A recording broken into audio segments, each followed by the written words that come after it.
Ujú. Bueno, buenas tardes a todos, o buenos días, o buenas noches, dependiendo de la hora que observen. Y bueno, hoy vamos con la quinta clase teórica de la materia de sistemas operativos. Hoy vamos a ver lo que es interbloqueo. Y con esta clase se culminaría la unidad número uno de la unidad uno y 2 de la materia, que sería parte del primer parcial. Ya a partir de aquí finalizaría la parte teórica, quedarían pendientes unas prácticas y evaluaciones no teóricas, y luego ya lo siguiente sería la unidad número 2. Que vamos a comenzar aquí. El interbloqueo. Bueno, el contenido de la clase de hoy es ver qué son los recursos y bloques, ver qué es un recurso, cuáles son las condiciones de bloqueo, cómo se modelan los bloqueos a nivel formal, y luego los métodos para tratar los bloqueos, los diferentes algoritmos para evitar este bloqueo de hardware por falta de recursos. Bueno, para comenzar, vamos a decirle que los sistemas computacionales están llenos de recursos que pueden ser utilizados por un proceso, por un solo proceso a la vez. ¿Qué significa eso? Por ejemplo, nosotros tenemos una tarjeta de red y simplemente puede ser usado por un proceso para acceder a esa tarjeta de red y obtener información del hardware, de los paquetes que están entrando en la conexión. O, por ejemplo, si queremos acceder a la tarjeta de video para realizar un cálculo, solamente un solo proceso puede estar accediendo a ese recurso. Ahora, y la idea es evitar bloqueos. Ahora, por ejemplo, como curiosidad, una ley aprobada en Kansas en el siglo XX, cuando dos trenes se aproximen a la vez a un cruce, ambos deben detenerse por completo y ninguno arrancará hasta que el otro haya salido. Entonces, ¿qué ocurre con este problema de esta ley? Si lo vemos de esa manera. La idea era controlar los recursos que había. Por ejemplo, había un solo cruce, entonces por lo tanto los trenes no pueden cruzar al mismo tiempo, si no chocarían. Y, perdón, para que pasen los carros. Entonces, en este caso, si ambos se tienen por completo esperando por el otro, entonces puede ocurrir un momento donde ninguno arranca y se bloquea el sistema. Entonces, esta analogía de que un tren esperando por el otro ocurre con los sistemas operativos, porque entonces no, a veces ellos por andar de esperando que otro proceso lo libere para poder tomarlo, no funciona, así que hay bloqueados. Los recursos de interbloqueo. Muy bien. Interbloqueo ocurre cuando dos procesos permanecen, se bloquean mutuamente, no pueden cambiar de estado, donde cada proceso tiene bloqueado un recurso que otro proceso intenta bloquear. No existe una solución general para este tipo de problemas. Por ejemplo, un caso de interbloqueo es, imagínate, bueno, cuando eran los niños que van a jugar, por ejemplo, tiro al arco. Entonces necesitas el arco y la flecha para tirarla. Y supongamos que un niño agarra el arco y el otro agarra la flecha. Y ninguno quiere que el otro lo obtenga hasta obtener las dos cosas. Y ninguno puede jugar porque con una sola pieza o con solamente con el arco, solamente con la flecha no pueden jugar. Entonces ahí ocurre un interbloqueo porque ambos están esperando a que el otro libere el recurso, en este caso el juguete, para poder proseguir con la actividad que quieren realizar. Lo mismo ocurre con los sistemas operativos, solo que vamos a hablar a nivel de proceso, que serían los niños, y el hardware, que sería el arco y la flecha. En el caso de los recursos, bueno, es cualquier dispositivo hardware o pieza de información de un sistema computacional. Por ejemplo, el disco duro, tarjeta de red, tarjeta de video, entre otras cosas. Aquí vemos un ejemplo de interbloqueo. ¿Por qué ocurre este interbloqueo? Porque si observamos aquí, los carros que se encuentran en este canal quieren ir de forma derecha para atravesar el siguiente. Y los que están aquí quieren ir derecho y estos quieren ir para acá. Entonces, ¿qué ocurre? Se forma un interbloqueo porque estos que están acá, como van hacia esta dirección, no quieren cruzar para allá porque van hacia allá. Pero a su vez, no pueden ir para allá porque los que vienen de este camino quieren ir para este lado o hasta esta intersección mayor. Por lo tanto, no quieren cruzar hacia su derecha. Entonces ocurre un interbloqueo porque a pesar de que pudiesen avanzar como una alternativa, ninguno quiere ceder el paso. Por lo tanto, ocurre un interbloqueo. Obviamente, hay unos, por ejemplo, este bus, por ejemplo, si quisiéramos resolverlo, este bus puede de pronto, no sé, echar para atrás un poco o buscar cómo moverse para que más carros pasen y se ocurra menos una liberación de tráfico allí. Y lo mismo tengo que hacer con los sistemas operativos, ver qué podemos liberar para que todo fluya y se desbloquee el problema o el escenario. Tipo recursos, por ejemplo, están los recursos apropiativos que se le puede quitar a un proceso sin efectos dañinos. Por ejemplo, la memoria RAM, el caso de la impresora. Se está imprimiendo, bueno, yo puedo parar y puedo reanudarlo nuevamente sin ningún problema. Sin embargo, hay otros que no son apropiativos. Por ejemplo, el caso de un CD, un grabador de CD. Si está grabando en un CD con un láser quemando, él no puede. Simplemente, si usted lo quita a mitad de copiado, se daña el hardware. Ahora vamos a la interacción de procesos y recursos. En un modo de operación normal, un proceso puede tener un solo recurso a través de la siguiente secuencia. Él lo que va a hacer es hacer una llamada al sistema para solicitarle un recurso. Luego este recurso, el sistema operativo chequea si está libre o no, y de lo contrario, pues entonces si está libre se le da automáticamente. Si no, él pasa a modo de se suspende, se bloquea hasta que lo pueda adquirir. Ese proceso se le llama solicitud. Luego el recurso, viene el uso, que es donde el proceso simplemente agarra el recurso y lo utiliza para hacer el uso del mismo. Por ejemplo, si accedió a un pendrive, escribe o lee archivos de él. Y lo siguiente es liberarlo a través de una llamada al sistema. El proceso pide liberar el recurso cuando ya no necesita utilizarlo. Como pueden observar, tanto la solicitud como la liberación son llamadas al sistema que requieren privilegios porque va a acceder al hardware. Modelado a través de los grafos. Como todo en la ingeniería, vamos a necesitar de alguna forma modelar este tipo de problemas de interrecursos. Entonces se hace a través de grafos dirigidos donde un proceso se representa por el círculo y el recurso se representa con un cuadrado. En caso de existir más de una instancia de un recurso, por ejemplo, en el caso de los procesadores, más de un núcleo, entonces se colocan como un cuadrado dentro del cuadrado, como subcuadros, por así decirlo, o subdivisiones. Y las flechas que son de asignación. Si apunta del recurso hacia el proceso, significa que ese recurso está asignado a ese proceso. Ahora, si es de un proceso a un recurso, significa que lo está solicitando. Por ejemplo, en este grafo que vemos aquí, vemos que el proceso A está solicitando R2, pero R2 está asignado al proceso B y B está queriendo asignar a R1, pero R1 está solicitando, pero está asignado al proceso, pero el proceso R1 está solicitando el recurso A. Entonces, si vemos aquí hay un interbloqueo. ¿Por qué? Porque resulta que A, el recurso A está solicitado por R1, pero está asignado a R2. Y entonces, por tanto, R2 de pronto no lo va a soltar hasta que no termine de finalizarlo porque necesita el B. Pero el B está asignado al otro proceso. Entonces, si observamos, como es un grafo, si podemos hacer un ciclo aquí, significa que hay un bloqueo.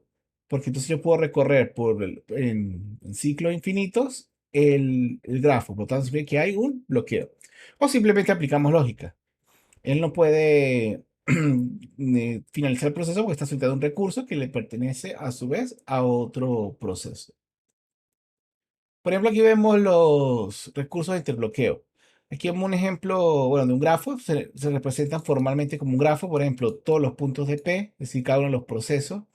En caso de R, pues todos los recursos y luego se coloca como es la dirección de cada vector. Por ejemplo, un vector que va desde el proceso 1 al recurso 1, entonces sería este. Va desde el proceso 1 hasta el recurso número 1. Y el proceso 2 va a estar solicitando del recurso 2. Entonces, el proceso 2 solicita el recurso 2. Ahora, si vemos aquí, por ejemplo, del recurso 3 al proceso 1, entonces buscamos recurso 3 al proceso 1, es decir, otro grafo. Entonces, de esa manera podemos definir y construir un grafo de asignación. Aquí podemos ver que, por ejemplo, podemos hacer un interbloqueo, porque, por ejemplo, PSU2 está solicitando R2, de aquí se viene a PSU4, regresamos a PSU2 y así sucesivamente. Como pudimos hallar aquí un loop o un ciclo, hay un bloqueo. Y aquí hay otro bloqueo también, porque podemos hacer otro loop. Aquí podemos ver cómo se va formando un interbloqueo. Yo tengo, por ejemplo, el recurso, perdón, el recurso R1. Recurso RR se asigna, por ejemplo, al proceso A. Luego el recurso S se asigna al proceso B. Luego se asigna a C. Vemos que A empieza a solicitar a S, no hay problema, como está disponible.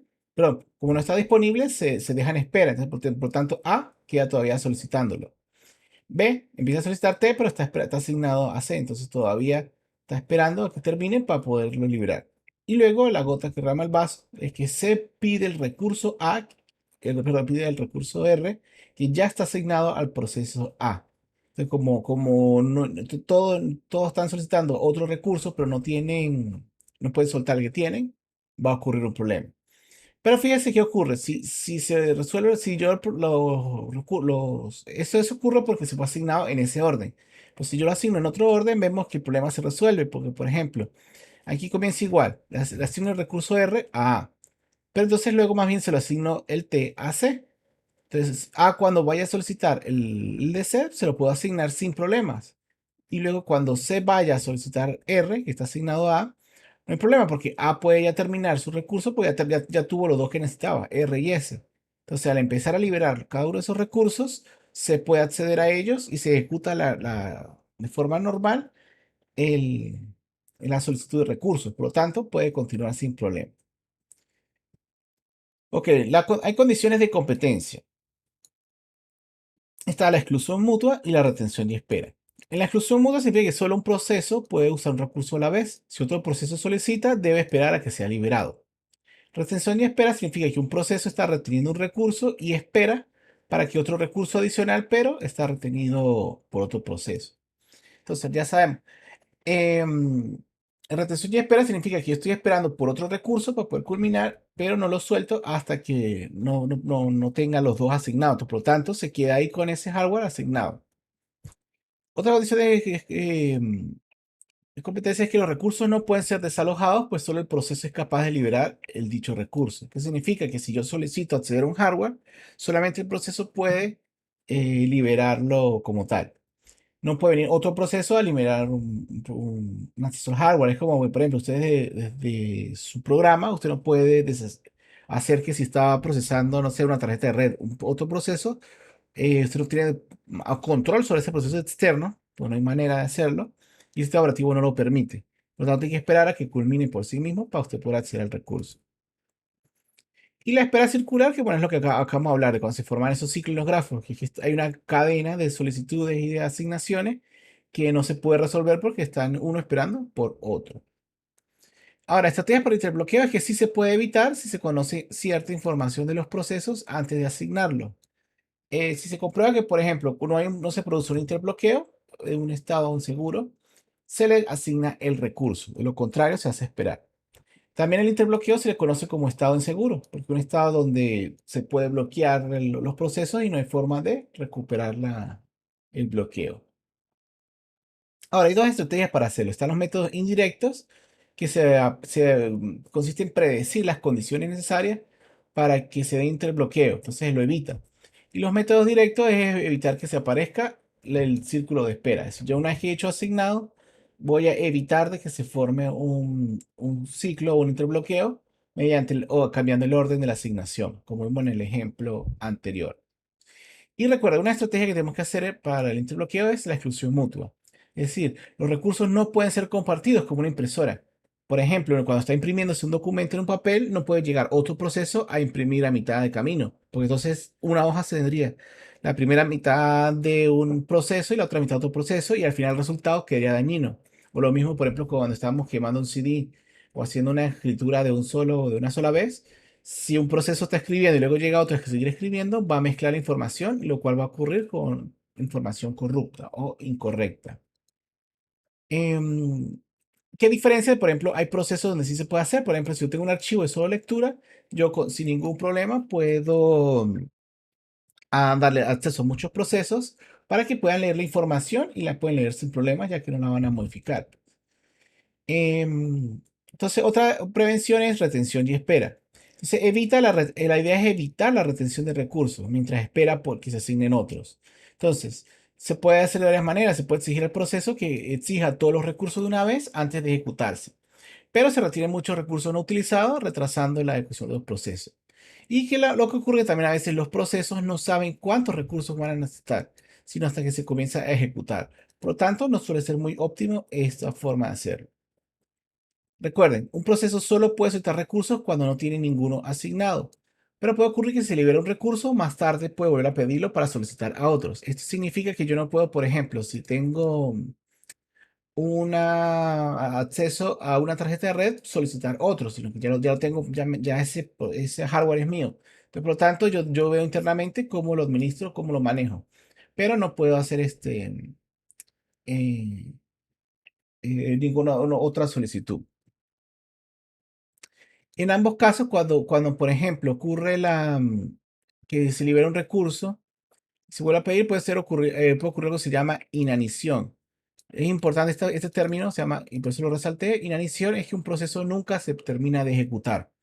Resulta que te puede ocurrir un caso donde un proceso está solicitando un recurso y nunca se le asigna. Entonces él se queda esperando, esperando, esperando y bloqueado hasta que se desbloquee y le den el recurso para finalizar, pero ese momento nunca va a llegar. Entonces queda en proceso de inanición, que significa que no va a terminar. Ok, estrategias para enfrentar los bloqueos. Prevención del interbloqueo, no expropiación. Se utiliza recursos que se pueden almacenar y restaurar posteriormente. Entonces, de esta manera, como los sistemas operativos comunes modernos de hoy en día, que pueden simplemente quitarle el recurso y luego como deshacer el proceso y seguir ejecutándose de nuevo.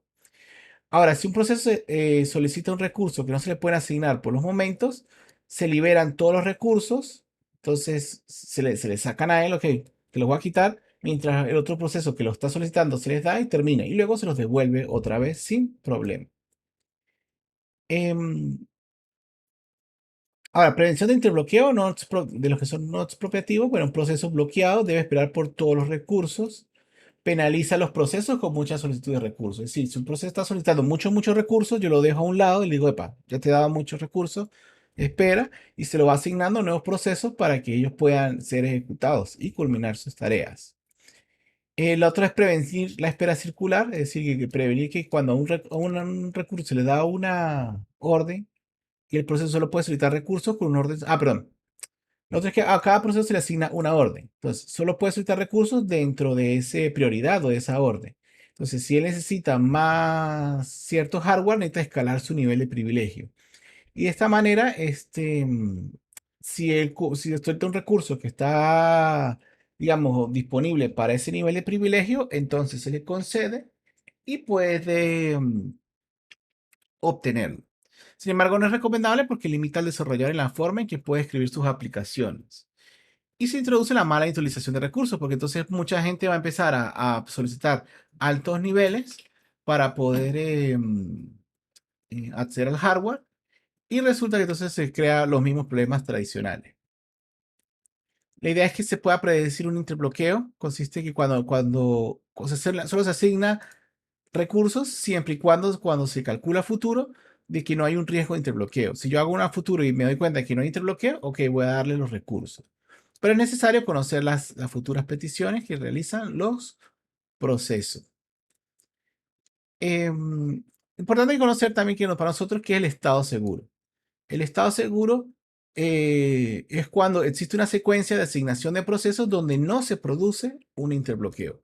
Si no se produce un interbloqueo, vamos a estar en un estado seguro. Ahora, si sabemos que se va a producir un interbloqueo, entonces estamos ante un estado inseguro. Para eso podemos utilizar el algoritmo del banquero. Se le dice así banquero porque todos sabemos que los bancos no tienen la cantidad de dinero que dicen tener para todos sus afiliados. Entonces, por lo tanto, em, ellos buscan estrategias de a quién darle los recursos de cierta forma a lo largo del tiempo para poder asignar los recursos eficientemente. Su nombre está asignado a la manera en cómo trabaja un banco y fue creado por Distra, que es uno de los grandes padres de la informática. Entonces, ¿cómo funciona este algoritmo? Este algoritmo funciona en que se va a dar una lista de procesos que van a estar en estado seguro. Y entonces los recursos, y se va a dar una lista de todos los, vamos a ver con un ejemplo, em, de todos los dispositivos disponibles. En este caso está en inglés. Existing, el total de dispositivos. Podemos suponer que los de esta columna son, por ejemplo, una tarjeta de red. Este puede ser acceso al disco. Este puede ser acceso a, a otro disco duro, SSD. Este puede ser de pronto acceso a la impresora. Entonces, por ejemplo, puede decir, bueno, hay, no sé, 6 puertos de red. Hay 3 direcciones de memoria para acceder a estos archivos. O puede haber, por ejemplo, 2 impresoras. Entonces él puede solicitarlas. Y A viene de available, son todas las que están disponibles. Entonces, para resolver esto de esta forma, vamos a hacer un pequeño ejercicio de esta forma. Am, Aquí vemos, entonces, voy a borrar aquí. Entonces, en el ejemplo anterior, lo que nos decían era que había, si hacen scroll para atrás, vemos que tenía una matriz de los procesos que están disponibles. Tenemos algo como este. O podemos más bien intercalarlas. Bueno, aquí podemos ver primero. Entonces vamos a ver que este es el estado actual, cómo está asignado actualmente. Vemos que, por ejemplo, A tiene tres recursos de los seis que hay. Tiene un recurso de aquí, del C, por ejemplo, y un recurso del D. B solamente tiene un solo recurso de tres y así sucesivamente. Y aquí vemos la solicitud. En este caso, para que A culmine, necesita un recurso de A y recursos de B, del número uno, o sea, de esta columna. Entonces, cuando él pueda tener todas estas peticiones, él va a ejecutarse y liberar todas. Entonces, va a liberar los tres recursos de A que tiene y los recursos que va a tener de las siguientes. Vamos a ver un ejemplo. Por ejemplo, aquí vemos. Mm, Ya, disculpe, tengo las láminas aquí. Ok. Entonces, ¿qué es lo que ocurre? Vamos a hacer los recursos asignados. Entonces, los recursos asignados. Y en este caso, vamos a copiar aquí un momento.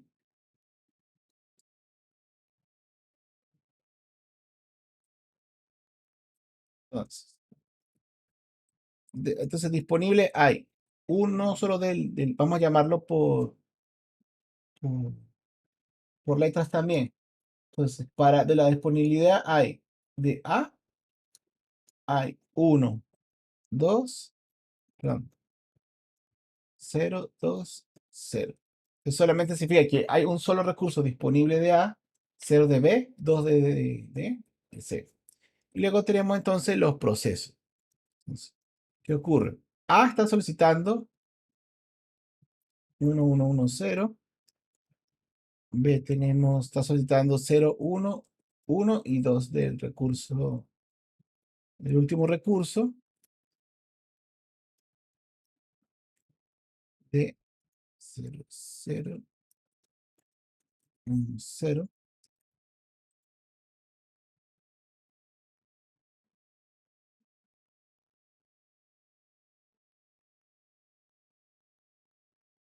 Aquí el tamaño. Ujú. Lo que ahí pueden observar, falta E. Va a tener 2, 1, 1, 0. Muy bien. Entonces, de los recursos asignados,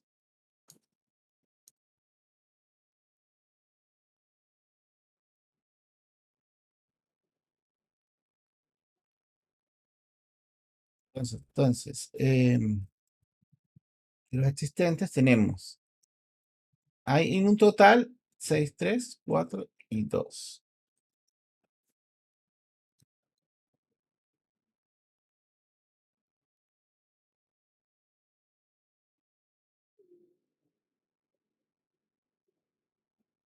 Y vamos a ver entonces cuáles son los recursos que tiene actualmente cada uno de ellos. Entonces, esto significa que A tiene en este momento 3 del recurso A, 0 del recurso B, 1 y 1. Estos recursos que estamos escribiendo aquí, que son los que él ya tiene asignados, son los que se van a liberar una vez que culmine de ejecutarse el proceso. Entonces, nuestra idea es poder atender las solicitudes para que estos recursos que han sido asignados a cada uno de los procesos sea liberado. Entonces, por ejemplo, en el caso de E, él no tiene ninguno asignado y entonces, por lo tanto, no tiene sentido ejecutarlo ahorita. ¿Qué es lo que vamos a hacer? Como solamente hay esta cantidad de recursos, vamos a ver, aquí podemos colocar, por ejemplo, el orden. de ejecución de proceso. Ahora podemos cambiarle el color a otra cosa.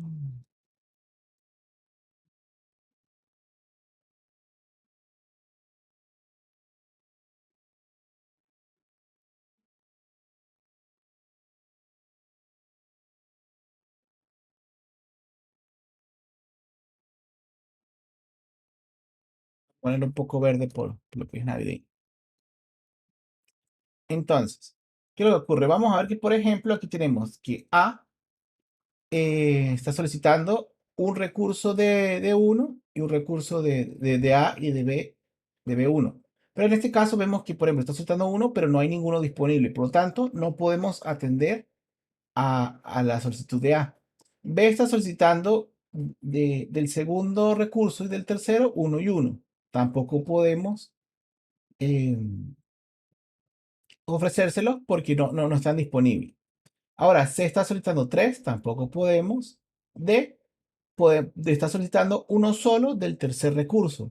Y como hay dos disponibles, sí podemos hacerlo. Entonces no hay problema. ¿Qué hacemos? Ejecutamos entonces de primero el proceso D. Ejecutamos de primero D. Ahora, como D se pudo satisfacer porque está solicitando uno solo y hay dos disponibles, asumimos que el proceso se ejecuta, entonces él ya no va a estar eh, procesándolo. Y el recurso que estaba solicitando, bueno, como usó uno y lo finalizó, pues se volvió a liberar. Entonces quedamos con la misma cifra. Pero D, si observamos, tiene asignado uno del primero, uno del segundo y uno del último. Entonces, cada uno de estos, él los va a liberar. Entonces, él va a liberar este primero y se le suma acá. Entonces, ya no habría uno disponible, sino que ya hay dos porque liberó de esto. D ya no va a tener aquí este en cero, sino que lo liberó. Entonces, por tanto, va a haber uno solo. De este otro, también lo liberó y le sumamos el uno que tenía. Y así vemos cómo pudimos resolver a D. Entonces, luego, por ejemplo, podemos resolver en este caso a E, porque está solicitando dos, tenemos dos disponibles, está solicitando uno, ya tenemos uno, y de los dos disponibles está solicitando uno. Le podemos ejecutar a E después, ya no va a estar solicitando más nada, y listo. Y como no tenían asignado, pues se mantiene de la misma forma. El siguiente, ¿quién? Ahora vemos a ver quién podemos resolver. C requiere 3 del primero, no los tenemos disponibles. A requiere del 1 del primero, 1 del primero. También pudiésemos tomar a B. Perdón. Ahora, B podemos, no. B no porque está solicitando 2 del cuarto recurso y nada más tenemos uno disponible. Así que el siguiente viene siendo A. Entonces, ya A no va a solicitar más nada porque ya colocó y va a empezar a liberar recursos. Como tiene 3 del primero, eso ya van a ser en realidad, los va a liberar y van a haber ahora 5 disponibles. Ahora, tenía uno del tercer recurso, ya no lo tiene, y ese uno se le suma aquí el 2 que había, entonces va a tener 3. Y de este 0 este uno que tenía lo libera, y aquí entonces va a tener 2 disponibles. Y ahora entonces yo puedo resolverlo. ¿A cuál resuelvo? Puedo resolver tanto a C o como a B. Entonces ustedes ahí pueden decidir cuál en este caso puede ser FIFO o lo que ustedes quieran. Podemos predecirlo, fíjense, podemos saber que no se va a interbloquear porque ya podemos resolver uno o el otro. O sea, ahí lo dejan a su forma de hacer. Pues, por ejemplo, B, vamos a resolver B, entonces ya no va a soltar nada de esto y va a liberármelo. Entonces, por ejemplo, de aquí libera con uno, eso va a tener 2 disponibles. Y luego yo ejecuto. Después de B, voy a ejecutar C. Entonces, C ya no va a tener ninguna solicitud y me va a liberar uno de cada recurso. O sea, aquí va a tener 6, 3 y 4. Y ya no voy a liberar, no va a necesitar más de cada uno de ellos. Y se observan, fíjense que ahora la lista de recursos disponibles es exactamente igual a los existentes. Porque como todos los procesos se ejecutaron, ahora van a tener libres todos los recursos, por lo tanto se pueden usar todos los que hay disponibles. Y el orden de ejecución del proceso fue Ejecutar primero D, luego ejecutar E, luego A, B y finalmente a C. Entonces, en este orden es que se pueden ejecutar estos procesos sin que haya un bloqueo como tal.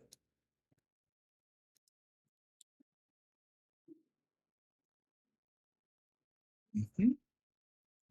Entonces, aquí vemos otro ejemplo que lo pueden ustedes resolver para ver si hay un interbloqueo o no. Ahora, estrategia de los bloques. ¿Cuáles son las diferentes estrategias para poder resolver estos problemas? Bueno, uno es el algoritmo del avestruz, que aunque la información al parecer no es correcta de que los avestruces esconden la cabeza y ignoran el problema, si lo hacen por otra razón, así se le llama en el sistema operativo, y entonces lo que significa es ignorar todo el problema. Es decir, si usted lo ignora, tal vez el problema lo ignore a usted.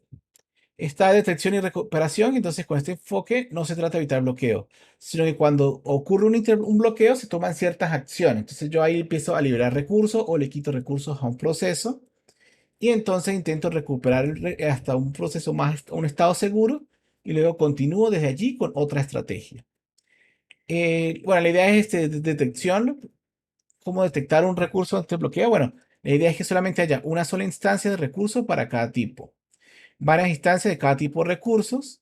Y para recuperación es mediante apropiación, como les dije, rollback que es regresar y eliminación de proceso. Así yo puedo tomar medidas drásticas y matar el proceso para evitar que me ocurra un bloqueo. Se podemos hacer un grafo, como les dije.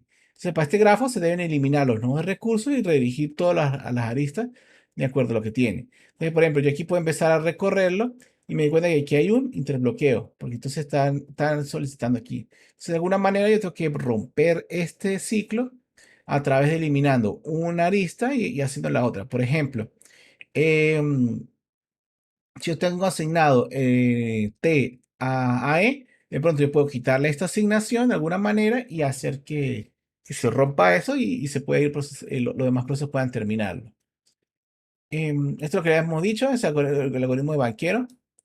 La A es de available, allocation y request. Entonces se utiliza para enfrentar esto, se aplica el algoritmo de banquero, pero se utilizan términos similares como por ejemplo available es el vector de longitud m que indica el número de recursos de cada tipo. La asignación o allocation es la matriz de M y N que define cómo se están asignando los procesos. Y el request, que es la solicitud, es de lo que está la matriz de las solicitudes que vimos en el ejemplo anterior, que especifica cómo el hardware está asignado a cada proceso. Entonces, para recuperarse, el sistema debe llamar un algoritmo de tensión y realizar una de las opciones. La apropiación, como le he dicho, es quitar temporalmente recursos de su apropiación actual. Depende del proceso y la asignación de recursos. Y cuando se le quita, bueno, se asume que los demás procesos pueden culminar y luego se le devuelve. Rollback es que se crean estados de memoria o se guarda el estado a lo largo, perdón, el rollback se guarda el estado a lo largo de puntos de ejecución. Y esos puntos, cuando en caso de ocurra un interbloqueo, se restaura ese nuevo punto. Y una vez que se restaure, se procede a evitar el interbloqueo y entonces se sigue de otra manera, una alternativa para poder evitarlo. Y la terminación de procesos que consigue es un proceso muy drástico que consiste en interrumpir todos los procesos que permiten un interbloqueo. Y de esa manera, al botar los procesos, el sistema se recupera y así puede volver otra vez a funcionar. La detección, bueno, la recuperación, bueno, seleccionar una víctima, básicamente cómo se recupera ante el bloqueo mediante la expropiación de recursos. Se selecciona una víctima como tal, basándose en un algoritmo de decisiones que van a garantizarme que se va a eliminar el interbloqueo. Ya no tiene sentido destruir un proceso al cual yo no me va a dejar salir del interbloqueo, sino que más bien voy a hacer algo peor. Voy a seguir con el interbloqueo y con el proceso eliminado. Em, lo otro es que si a un proceso, no, como un proceso no se le puede reanudar la ejecución, si se le quita un recurso, lo que hace es que se le anula y se reinicia de nuevo. Por eso es que a veces cuando usted ve que estaba, por ejemplo, un proceso bloqueado, de pronto finaliza y reinicia automáticamente. Es porque probablemente hubo un interbloqueo de algún recurso y entonces él vuelve a reiniciarse. Y la inanición consiste en tomar recursos evitando con mucho cuidado que un proceso nunca se llegue a ejecutar. Recuerda que los sistemas operativos siempre, una de sus misiones es garantizar que todos los procesos se ejecuten. Entonces, por lo tanto, hay que tener sumo cuidado. Y bueno, esas son las estrategias que tenían. Si tienen algunas dudas o preguntas, pues no duden en hacerlas en el chat. Espero que les haya gustado la clase, repasenla, estudienla y cualquier duda que tengan me escriben. Hasta luego.